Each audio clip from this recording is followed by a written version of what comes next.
যে ব্যক্তি কোনো বিষয় নিয়ে বারবার বারবার আল্লাহর বিরক্ত করে না, তারপর আল্লাহ রেগে যান।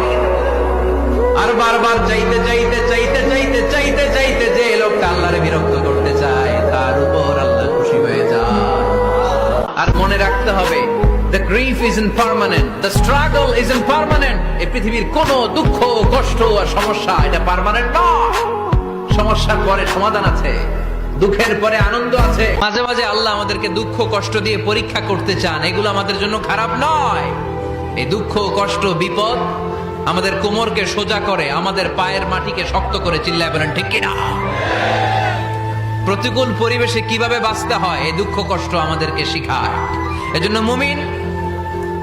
মুমিন বান্দার বৈশিষ্ট্য হচ্ছে দুঃখ কষ্ট বেদনা জ্বালা এগুলোতে সে আপসেট হয় না, সে হাল ছেড়ে দেয় না, সে ভরসা রাখে একজনের উপর। চিল্লায় বলতে হবে তিনি কে?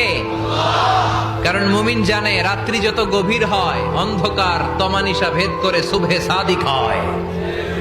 মুমিন জানে গর্ভবতী নারীর পেটের ব্যথা যেই দিন বাড়তে থাকে ওই দিনই নতুন মেহমান আগমনের সময় ঘনাতে থাকে। মুমিন জানে তার জীবনে দুঃখ কষ্ট বিপদ যত বাড়তে থাকে সুখের দিন কাছে আসতে থাকে। তুমি কি পাপ করেছো, কি অন্যায় করেছো?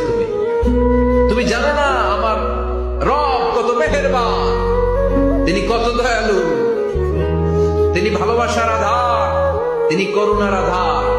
তোমার পাপ অন্যায় যদি হয় খালের পানির সমান, বিলের পানির সমান, আমার আল্লাহর দয়া সাগরের পানির সমান।